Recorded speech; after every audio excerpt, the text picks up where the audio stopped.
Good morning, good afternoon. I'm here today to apologize for my blog comments. I realize fervently and more powerfully than ever that all of my actions, both in my official role and privately, need to bring honor on the great work being done by teachers on behalf of students. They need to bring honor to principals leading schools. And especially, they need to bring honor on all the great work being done in this agency on behalf of parents, teachers, and students. There have been a lot of discussion in recent days, including today, on my blog comments. I don't mind getting beat up. I've been in elected office for a long time. That comes with the territory. That doesn't bother me. But what does bother me, what really bothers me, is that my blog comments were hurtful. I'm here today because of those hurtful blog comments, my blog comments. I'm here today to repudiate those blog comments. I'm here to renounce those blog comments. They are not what is in my mind. They don't reflect the love that is in my heart. And they especially don't reflect the actions of myself and especially my employees in this agency over the preceding years. I came from poverty.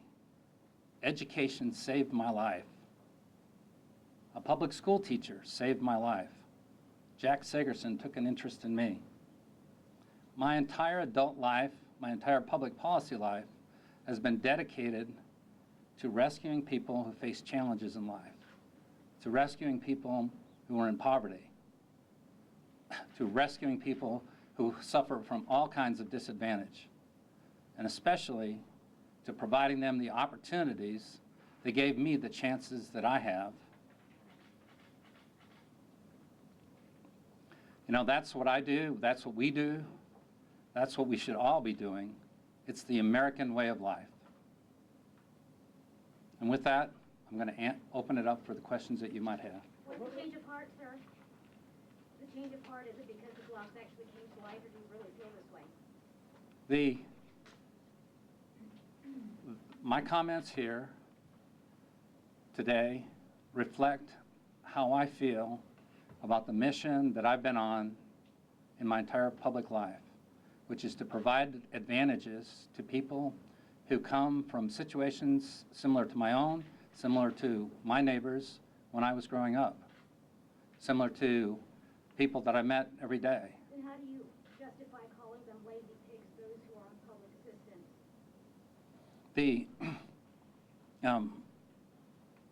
I think a lot about economics and how do we create opportunity, how do we enable people who are on poverty, who are on welfare, how do we give them the opportunity to move? What kind of policies allow them the opportunities that we've all had? Those philosophies, that economics, in no way, shape, or form excuses the way that I expressed those sentiments. No way, shape, or form. That's why I repudiate those blog comments. I not only repudiate them, I apologize for them. It is okay to talk about policy. It's not okay to talk about people. So just to be clear, are you stepping down? Can I ask you about your service as the head of the public or the state of Arizona? And if you allow me to back up a bit to your robocalls that went out about promoting people taking advantage of the grant to go to private schools. Now we have the blog comments that you are admitting to. What would you have the public make of your support for public education and those that attend public education? Do you support those of a lower socioeconomic status, or are we to believe that maybe you don't, and that now we have 2 examples. Well, there are many debates which take place on education policy. And how do you provide opportunity for all those children for which our great public education system hasn't worked for them? How do you provide opportunity? We will have those debates until the end of time. But that's not my Those debates are thoroughly appropriate. My point here today is that I have an obligation to express that debate in the highest possible terms that bring honor to this agency, terms that bring honor to our teachers in our public school systems, our regular public schools, our principals, and that's why I'm here to repudiate my blog comments and to renounce them. And Mr. So what Huppenthal, can- are you- you have a reputation as a deep thinker, an intellectual who's built a career as a politician on sound thought. And what are voters supposed to believe now that they see these aberrations? Some call them racist comments. They're obviously denigrating poor people. It's just this on and on that is completely different from what the public persona that you've built. What should they believe? well, I believe that all of us are children of God and that we are all created equal. That has been a part of my entire value system my entire life. So what, And and especially, I feel that we give action to those deep, deep values through opportunity in life. I have been relentless, tireless about studying how do you create opportunities, how do you open up doors for those who have disadvantages, those who might be in poverty, those who might be in disability. We to an extent that people can never fully grasp, we in this agency are turning ourselves inside out to be servants. We do it in every way, shape, or form that we can to serve parents, to serve students, to serve teachers, to serve principals. And we get a lot of feedback continuously. I was down with the principal of the middle school at Sackatoon, and she said to me, "It's remarkable. When I call your agency, people answer the phone, You're not answering they that respond." question, Okay, which is, let's, how are voters supposed to elect someone who has built himself up as an intellectual, a smart thinker, and then in the dark of night is posting these comments which are, many say are racist and offensive and flat wrong on some of the facts? well, I'm here today to say that those comments don't reflect what's in my heart, the love that's in my heart, for the mission that I'm on, and for the people who I'm on that mission for. And especially they don't reflect my actions in the years that I've been in public service, and especially my years in the superintendency. Are you so step- specifically, step- what can you Any do to plans make to resign? amends? What can you do to make amends for what you said? Well, the way I was brought up was when your words are hurtful, the first thing you do is you understand how those words are hurtful. And then you apologize for those words, and then more than ever, you dedicate yourself to service, to the mission that you're on, which is helping, which is assisting, which is providing opportunity to those who have the least advantages in life. What motivated you to say these comments in the first place? I mean, clearly To you put were those comments, what motivated you to say that? You obviously had those thoughts in your mind, the comment I- about speak English only. So, exactly, what motivated you to say those? Well, I'm apologizing because that blog comment was hurtful. I believe to the soul, the core of my being, that the ability to speak, read, and write English is the key to opportunity for students. And we work unbelievably hard at providing that for every English language learner in Arizona. You can't believe the amount of time. And we have fashioned one of the nation, if not the nation's, leading English language learner program here in Arizona.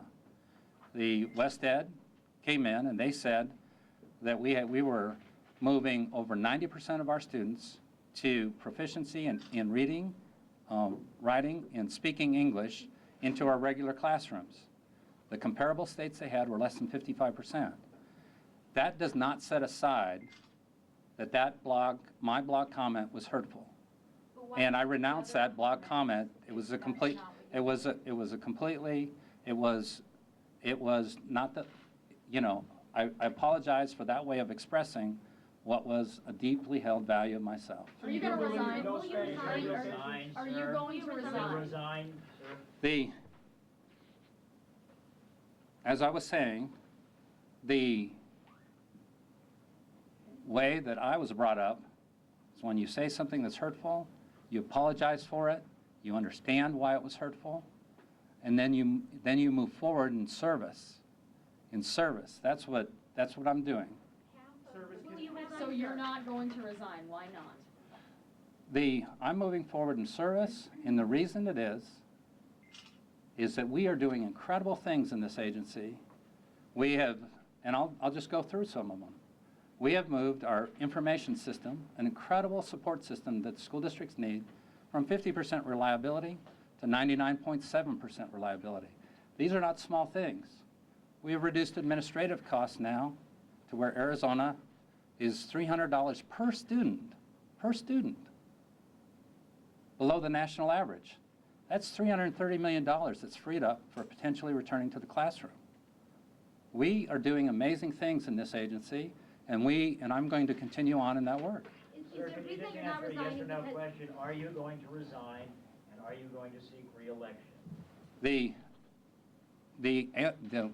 The answer is, very explicitly, I am proceeding forward in service, and that's my answer. Are Do you you going to see how seek some re-election, people- sir? No, I am proceeding forward with both the service that I'm in and the great work that this agency is doing, and I'm going to proceed forward on the election front. Do you see how some people would think that you're an unfit public servant based on the comments that you made? So, taking that question, the answer is that I'm here today to apologize for my hurtful blog comments, but also we have an incredible body of work over the last 3.5 years. I will go through that. It is a solid body of work which we have been able to establish. I understand that there are, I've never won an election with 100% of the votes, and I understand that there will be an ongoing debate over these issues. But I am absolutely apologizing for my hurtful blog comments, and that's. Some would say that you're going to get a lot of Tea Party support now that these blogs have come to light. What do you think about that? And that's why you're seeking re-election. Well, I'll be straightforward about this. I have crisscrossed this state defending a set of standards that are hugely controversial among the conservative elements in Arizona. Hugely controversial. I did that because it was in the best interest of the education system. It was not in my best political interest. You can see state after state where elected officials folded like wet paper bags. I didn't fold. I went out there and I fought for our education system, and I fought for a set of standards that I independently came to the conclusion were a solid set of standards. I have fought and fought. There's been no elected official across the United States that's walked into that firestorm the way I have. That has consumed me over the last year. I have made over 50 presentations to conservative groups to let them know that these standards are standards that we have fought for 20 years. They make the very best sense from a scientific standpoint. They can do a good job of guiding our school districts. The fight over the standards exemplifies what I'm all about. If I had been just a politician, the way we've seen in other states, count them. They're folding like wet paper bags. Louisiana, Florida, Indiana. You can see them start to fall. I haven't flinched. Superintendent, if that wasn't what was in your heart, why even make those statements to begin with? So the question is, if that wasn't what in my heart, why did I make those statements? The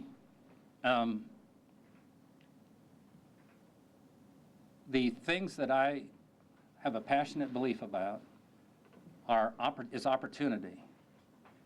And there is sometimes a conflict between opportunity and making things easy for people. And that is the challenge. Equal opportunity is not necessarily equal outcomes. That's the thing we wrestle with every day in America. Equal opportunity, in my view, is the best possible way of achieving equality. Are you And- reaching out to people like How do you feel about those who take it, who are on public assistance and are within your department, as be it students, parents? Because what I am hearing you saying, if I'm not paraphrasing incorrectly, is that those people who have opportunity and those who don't. So exactly how do you feel about those who take advantage and are on and receive benefits from the state? I have an enormous concern for people who are on our programs. When I was in the legislature, every year I would go out on tours with CPS workers. Every year. Every year I would go out and I would tour our schools for the deaf and blind. The people that I would go out and I would observe are the people that bring tears to my eyes.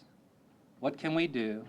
How can we fashion a society that can move them to take advantage of all of the things that we have? And I have a tremendous bias towards opportunity as opposed to providing, just providing. But as I made clear, and even in my blog posts, if we can do sufficient welfare reforms, for example, it is thoroughly appropriate for us to have 40 million people in this country who are receiving some kind of assistance. The debate is really over that last 20%. The lazy pigs? No, it is not. I apologize for that comment. It was hurtful, and it doesn't reflect how I think. Do you think Well, we have, I think I should not hold on. That what? The 20% you were in the middle. What we have to do is we have to create a policy set that allows them, these are people who want jobs. You can see it in the data. These are people who want jobs. We have to create an environment in which those jobs open, because we know that every time one person leaves poverty, it's not one person leaving poverty. We know through the laws of economics that they pull another person with them. It's a virtuous cycle.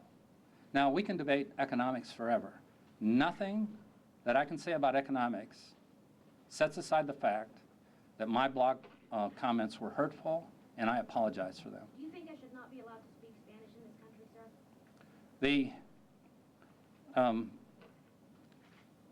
As I mentioned, I feel the key to economic opportunity for our students is the ability to read, write, and speak English. That does not set aside that the comment that I made on that issue was hurtful. And I renounce that comment. I renounce that comment. Spanish language media, I want to know if you think that reporters or journalists like me should not be allowed to work here in the United States. I mean, let me Hold read you what on. You said no Spanish radio stations, no Spanish billboards, no Spanish TV stations, no Spanish newspapers. This is America, speak English.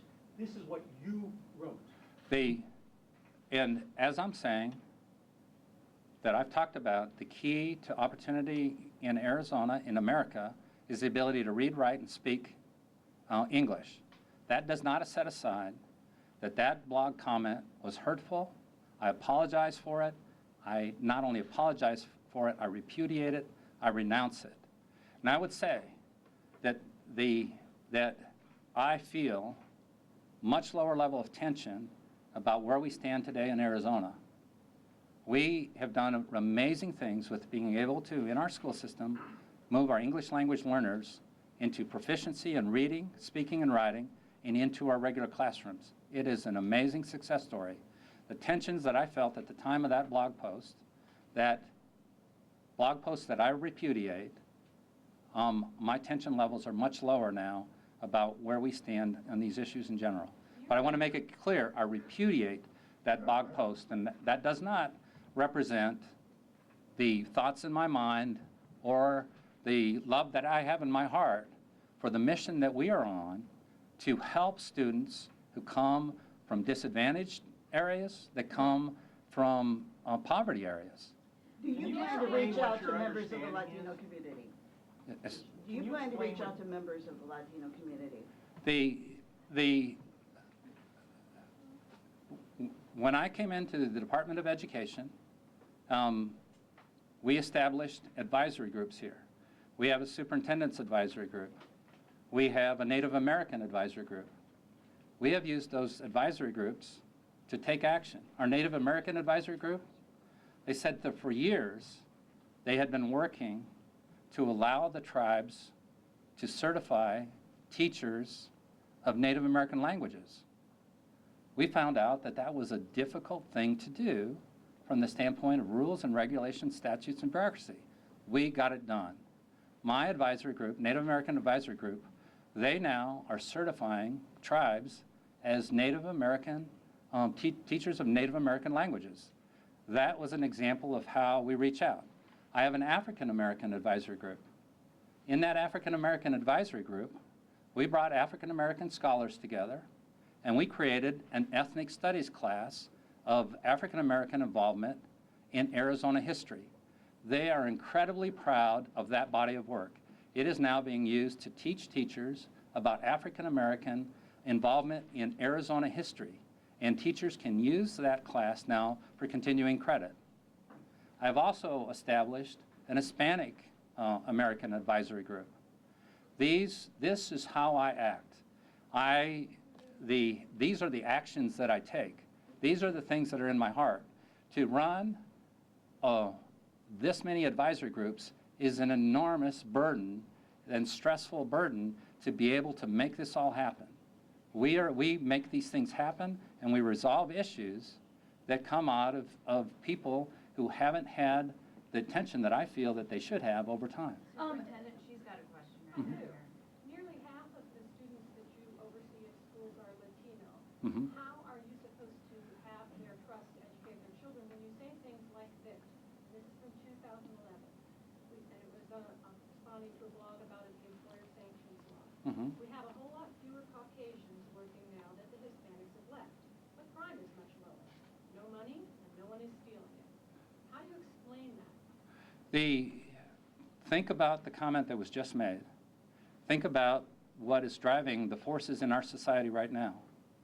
There are a lot of people who perceive that when an immigrant comes in and takes a job, that eliminates a job for somebody who's here in Arizona. That's not the way, the point of that post is that's not the way that economics works. It's not the way that economics works at all. And what you're seeing in Texas is that in April of 2007, we had defeated Texas for 15 straight years, every single month, having a lower unemployment rate than Texas. And then we adopted employer sanctions, and our position relative to Texas reversed. 15 straight years we had defeated them economically every single year. And then in April of 2007, that relationship reversed. And they have scorched us ever since. That is, the point of that column is that we in society perceive a conflict there. My point was that that conflict doesn't exist, that there can be harmony if we do a number of complex policy actions. So how would you vote for 10 We have seconds? time for one more question, I'm What- sorry. What about the Latino staff who may have been offended by your comments?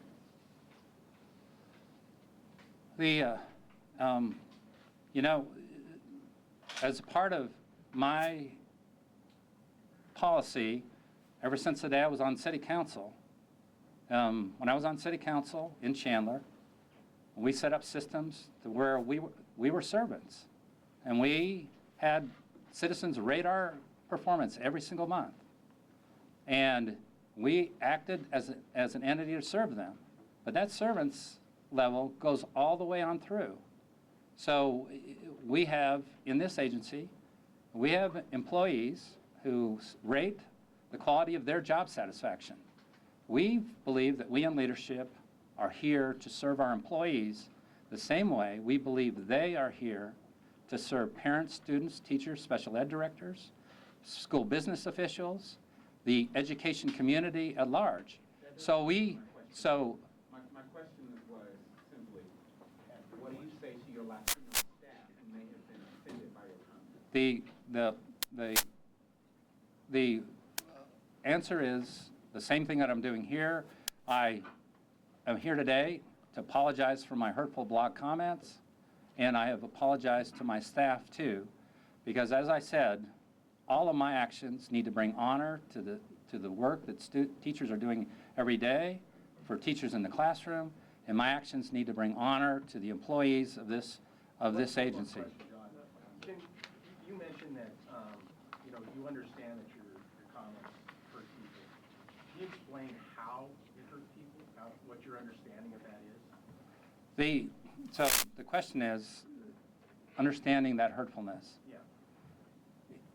Yeah. That hurtfulness is in a number of ways. It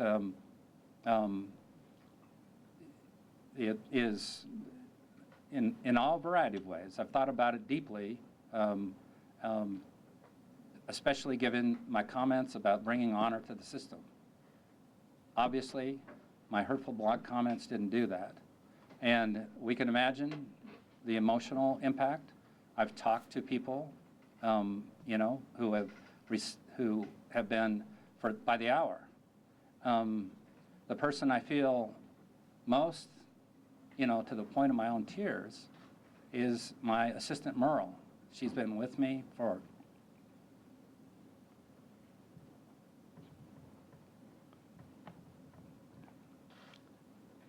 Did you hurt her?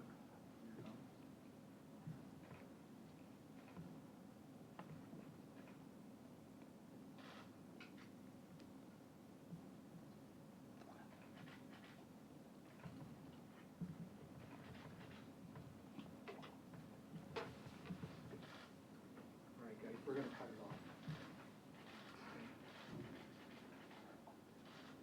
Thank you all for being here.